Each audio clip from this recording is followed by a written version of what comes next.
Hello, I'm Jacqueline McInnes Wood, and welcome back to my official channel. Hey everyone, I'm Jacqueline McInnes Wood, and welcome back to my official channel. So it is currently about 3 in the morning, and my eyes are completely burning out of my skull. I have been staring at this screen for hours, trying to make sense of the absolute chaos that is happening in Los Angeles right now. But I have a deadline, and you guys need the scoop for Thursday, March 26th. So I am just going to type. I am going to type until my fingers fall off because there is so much information to dump on you right now, and I don't even have the energy to make it sound pretty. We are just going raw today. Unfiltered, clunky, whatever you want to call it. Because the drama on The Bold and the Beautiful right now is literally giving me a headache and a heartache and probably high blood pressure. Let's start with Steffi and Finn, because honestly, they are the only people in this entire fictional universe who actually deserve a nap. Steffi has been running Forrester Creations while dealing with the insane Logan versus Forrester fashion war. She has been dealing with Elektra throwing massive temper tantrums in the showroom. She has been dealing with hiring Melissa Dillon and the absolute hurricane of drama that brought into the building. And Finn, poor Finn, is just saving lives at the hospital and trying to be a good husband. They are exhausted. The kids are growing up. Kelly and Hayes have been through so much trauma already in their short little lives. So Steffi and Finn decide they need a break. They need an overnight getaway, just the four of them. A little family trip to just disconnect from the absolute madness that is their daily life. And I love this for them. I really do. They deserve a night in a hotel or a cabin or wherever they are going where nobody is screaming about stolen designs or stolen boyfriends. But of course, this is a soap opera. So the second Steffi packs her bags and leaves the Cliff House, all hell breaks loose. And that brings me to Taylor Hayes. Oh my God, Taylor, I do not even have the vocabulary to explain how frustrated I am with this woman right now. Steffi specifically told her mother to stay away from Deacon Sharp. Steffi laid down the law. She told Taylor that if she kept sneaking around with this man, she would be cut off from the family, cut off from Hayes, cut off from Kelly. That is a massive threat. Steffi does not make empty threats. When Steffi says she is going to ban you from her property, she means it. But does Taylor listen? No, of course not. Because Taylor's brain has apparently completely short-circuited when it comes to Deacon. So Steffi and Finn leave for their overnight trip. And Taylor realizes she has the Cliff House all to herself. The big, beautiful house on the cliff overlooking the ocean is empty. And what is the first thing Taylor does? Does she read a book? Does she take a bubble bath? Does she catch up on her psychiatric journals? No. She gets on the horn and calls Deacon. She literally calls him to let him know the cat is away and the mice can play. I cannot even handle the disrespect. She is using her daughter's house, the house of the daughter who explicitly forbade this relationship, to have a romantic tryst with a convicted felon, and not just any felon, a felon who is currently married to Sheila Carter. Let's just pause and think about this for a second. Let's really think about the absolute reckless insanity of this decision. Sheila Carter shot Steffi in the alley behind Il Giardino. Sheila Carter shot Finn and left him for dead. Sheila Carter has terrorized this family for decades, and Taylor, the world-renowned psychiatrist, is inviting Sheila's husband over to Steffi's house for a roll in the hay. It is so stupid, it actually hurts my brain to type it. Taylor is risking everything. Her relationship with her daughter, her access to her grandchildren, her own life. Because if Sheila finds out about this, Taylor is going to need a lot more than a therapy session. She is going to need a bodyguard. And we all know from the preview clips that Sheila is going to show up. We know Sheila is going to be peering through that window, holding a bouquet of flowers like some creepy stalker. So Taylor is setting up a disaster of epic proportions in Steffi's living room. And she thinks she is being so sneaky. She thinks nobody is going to find out. But this is Los Angeles. Everyone finds out everything. And I just keep thinking about Deacon. Like, what is his end game here? He fought so hard to get Sheila to trust him. He fought so hard to build his life at Il Giardino, and now he is risking it all to sneak into the Cliff House to sleep with Taylor.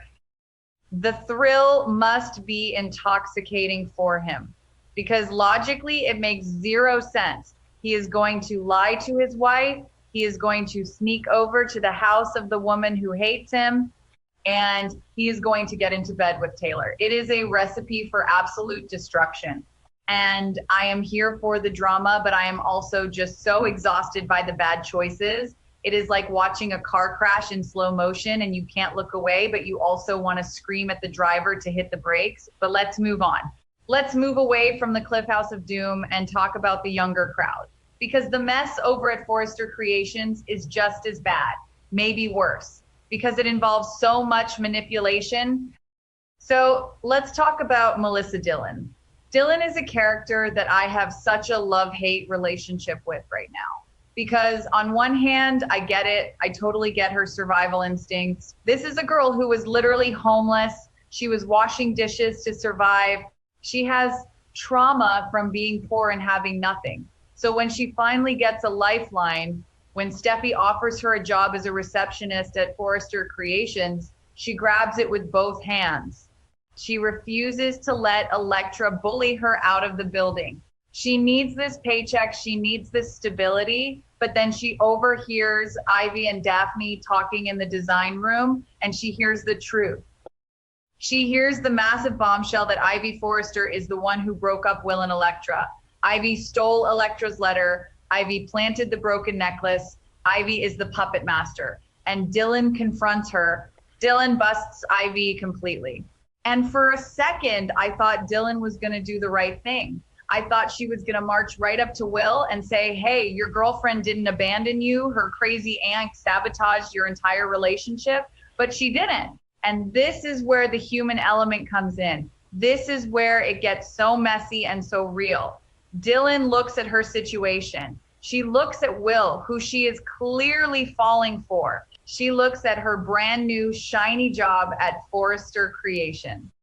And she realizes that if she tells the truth, she loses everything. If she tells Will the truth, he is going to go running right back to Elektra. And Dillon will be left out in the cold again. She will be the third wheel. She will be plan B. And Ivy probably threatened her job too. Ivy probably made it very clear that if Dillon speaks up, she will make sure Dillon is back on the streets washing dishes. So Dillon makes a choice. A terrible, selfish, understandable choice. She goes to Will, and Will is expecting her to tell him about her chat with Ivy. He is waiting for the scoop, but Dillon looks at him and she completely pivots. She decides to make the most of the opportunity. She withholds the truth about the sabotage, and instead she looks Will Spencer right in the eyes and tells him that she loves him. I literally gasped when I read this in my notes. She drops the L-bomb. She tells Will she loves him as a distraction. Or maybe it is real. Maybe she really does love him, but the timing is so manipulative. She is using her feelings to build a wall between Will and the truth. She is trapping him in this romance based on a lie of omission. And Will, poor clueless Will, he is just standing there absorbing this. He has been trying so hard to get Elektra back and failing because of Ivy's invisible hand. And now this beautiful girl who has been his friend and his comfort is declaring her love for him. So how is Will going to react? That is the big question for Thursday. Is he going to say it back? Is he going to pull her into a kiss and just accept that this is his new life? Or is he going to hesitate? Because deep down, we all know Will still loves Elektra. He still wants Elektra. The only reason he is entertaining Dillon is because he thinks Elektra hates him. He thinks Elektra moved on with RJ. So Will is standing at this massive crossroads. He has to decide if he is going to settle for the girl standing in front of him who claims to love him, or if he is going to hold out hope for the girl who is currently slipping further and further away. And it is tragic. It is really tragic because Will is making decisions based on false data. His whole reality is a lie constructed by Ivy Forrester. And speaking of the devil herself, let's talk about Ivy, because I am about to lose my mind over this woman. Ivy Forrester has officially crossed the line from overprotective aunt to full-blown sociopathic meddler. She is so obsessed with keeping Will and Electra apart that she is now acting like a private investigator mixed with a creepy stalker. So Thursday, we are going to see Ivy lurking upstairs at the Forrester estate, literally hiding and looking out a window, watching Electra and RJ hang out together down below. Who does that? Who stands at a window spying on their niece's romantic life? Ivy does, because Ivy needs to make sure her plan is working. She needs to make sure that pushing Electra toward RJ is actually sticking, and RJ and Electra are just hanging out. They are having a good time. RJ has been such a comfort to Electra during all this Will drama.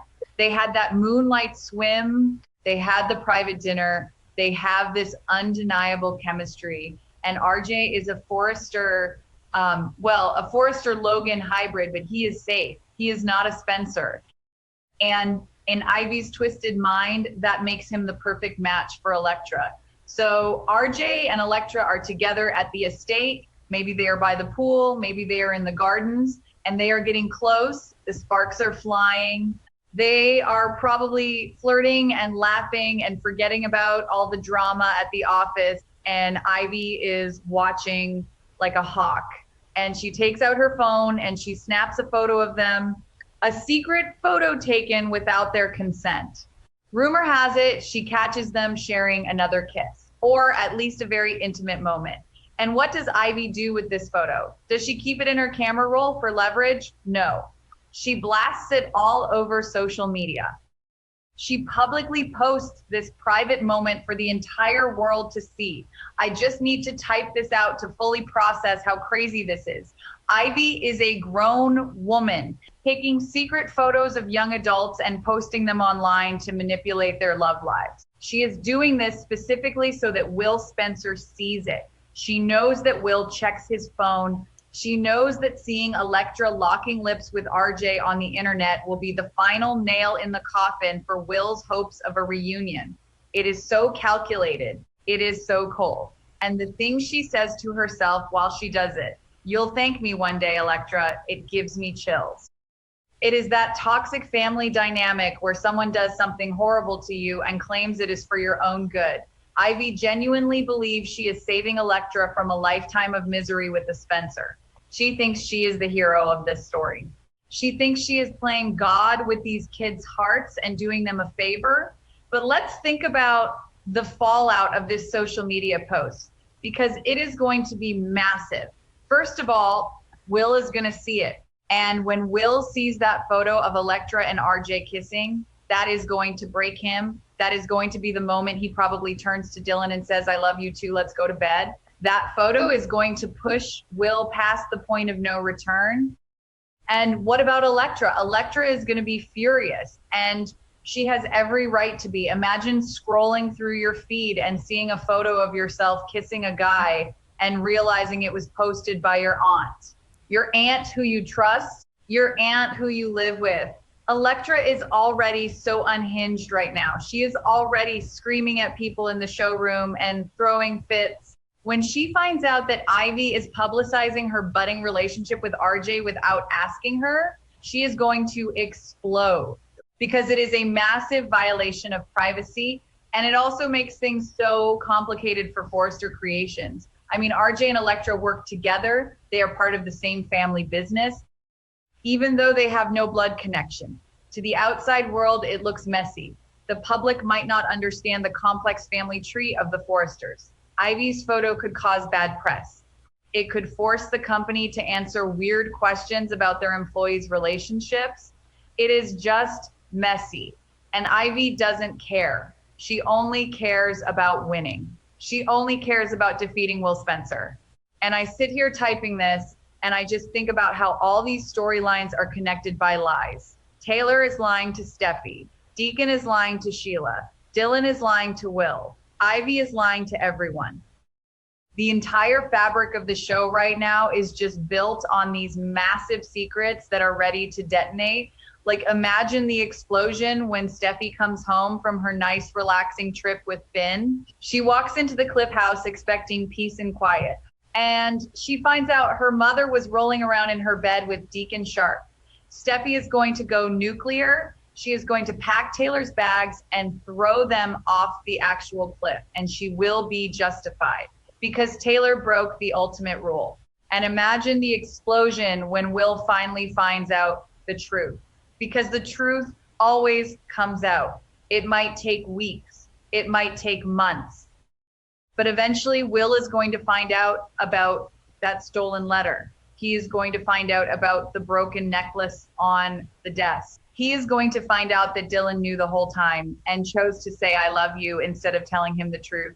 Will is going to feel so betrayed by both Ivy and Dylan. He is going to realize his entire life was hijacked. And poor Electra, she thinks she is making her own choices.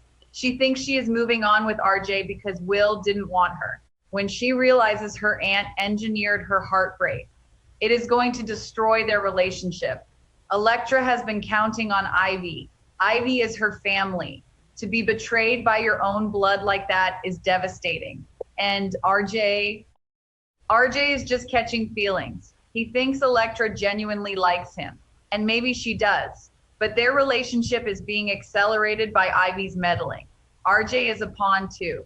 He is just a tool Ivy is using to block Will. If RJ realizes that Ivy is pulling the strings, he is going to be pissed. I am so tired, guys. My fingers are cramping, but I can't stop thinking about all the ways this is going to go wrong. Let's circle back to Dylan for a minute. Because her declaration of love to Will is such a pivotal moment, it is the moment she crosses over from being an innocent bystander to an active participant in the lie. Up until now, Dylan was just a victim of circumstance.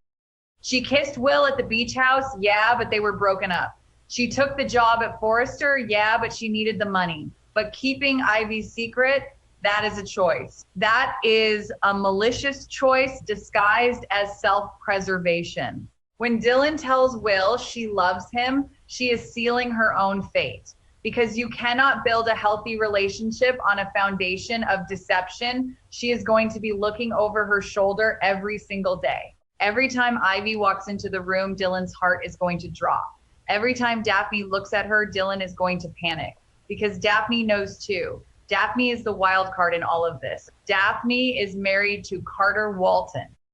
Carter is a man of high moral character. If Daphne cracks under the guilt and tells Carter, Carter is going to force the truth out into the open. So Dylan is basically sitting on a ticking time bomb while trying to play house with Will. And Will is so angry at his parents right now. He is fighting with Bill and Katie over the stolen designs. He is fighting with RJ at the office. He is stressed out of his mind. So when Dylan offers him a safe harbor, when she offers him love and affection without any of the drama that Electra brings, it is going to be so tempting for him. He is going to want to sink into that comfort. He is going to want to believe that Dylan is his fresh start, but it is a fake fresh start. And what about Katie and Bill? I know they aren't the main focus of Thursday's episode, but their war with Brooke and Ridge is the backdrop for all of this office tension. Will is accusing his parents of theft. RJ is defending the Forresters. The younger generation is carrying on the feud of the older generation. It is exhausting, but the real meat of Thursday is the spying. Ivy taking that photo, I just keep picturing the angle. She must be standing behind a curtain or something, zooming in on her phone. It is so creepy. And then typing out a caption. What do you even caption a photo of your niece kissing a guy to spite her ex-boyfriend?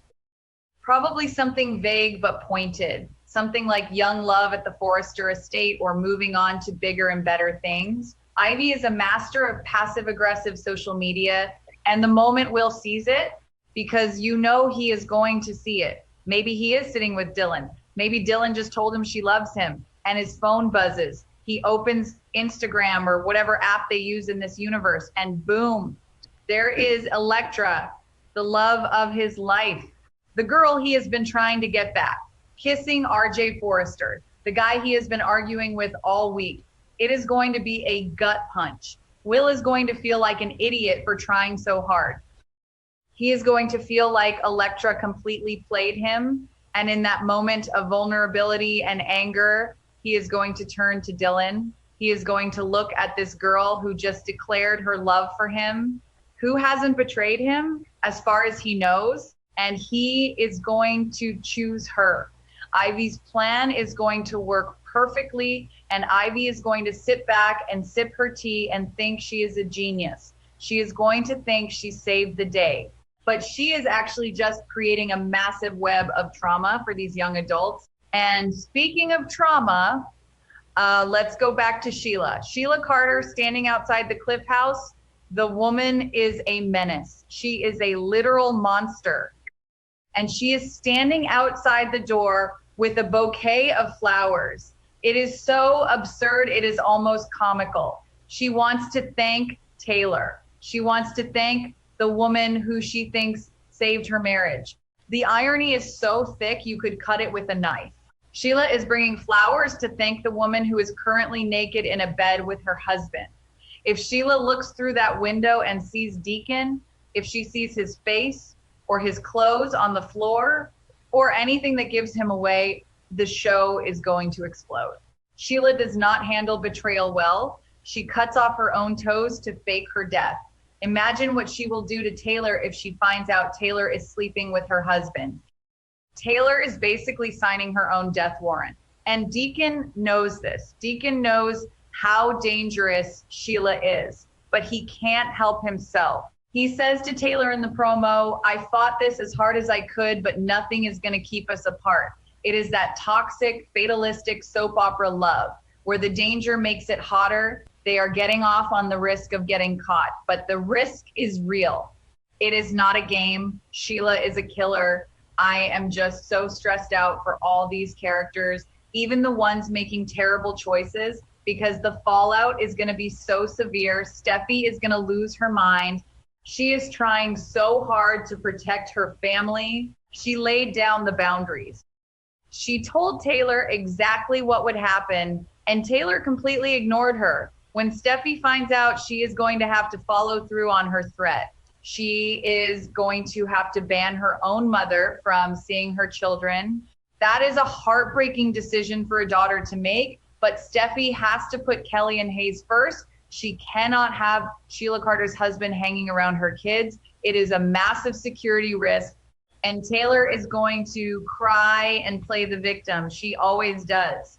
She is going to say she couldn't help who she loves. She is going to try to psychoanalyze the situation to make it seem like it's not her fault, but it is her fault. She chose to invite him over. She chose to do it in Steffi's house. It is the ultimate betrayal of her daughter's trust. So Thursday is just going to be an episode full of terrible choices. Taylor choosing Deacon over her family, Dylan choosing Will over the truth, Ivy choosing manipulation over honesty. Everyone is making the wrong choice, and it is going to make for fantastic television, but it is so frustrating to write about. I just want to grab Dylan by the shoulders and shake her. I want to say, girl, tell the truth. Tell Will what Ivy did. Be the hero, because if you tell the truth, Will might actually respect you more. He might realize that you saved him from a lifetime of manipulation, but no. She takes the easy way out. She takes the selfish way out. She uses love as a weapon to secure her spot in his life. And I want to grab Taylor and shake her too. I want to say, you are a doctor. Act like it. You know, this is self-destructive behavior. You know this is going to end in tears and blood, but she doesn't care. And Ivy. Oh, Ivy. I don't even know what to say to Ivy. She is beyond reasoning. She is operating on a completely different frequency of logic. She thinks she is the queen of the chessboard and everyone else is just a pawn. But pawns eventually fight back. Elektra is not going to take this lying down when she finds out. Elektra has a wicked temper. We have seen her screaming at Dylan in the showroom. Imagine that rage directed at Ivy. It is going to be a bloodbath at the Forrester estate. So yeah, That is the scoop for Thursday. It is a lot. It is heavy, it is messy, and I am exhausted just thinking about it. I am going to go drink some water, maybe stare at a wall for an hour, because analyzing the psychology of these fictional characters is draining my life force. But I will be back because no matter how crazy it gets, I can't look away. And I know you guys can't either. We are all trapped in this beautiful, bold nightmare together, and I wouldn't have it any other way. So hit the comments. Let me know how much you hate Ivy right now. Let me know if you think Dylan is evil or just desperate. Let me know if you think Sheila is going to break down the door and attack Taylor. I want to read all your unhinged theories because they are probably better than whatever the writers are actually going to do. Stay bold, everyone. Stay beautiful. And for the love of God, if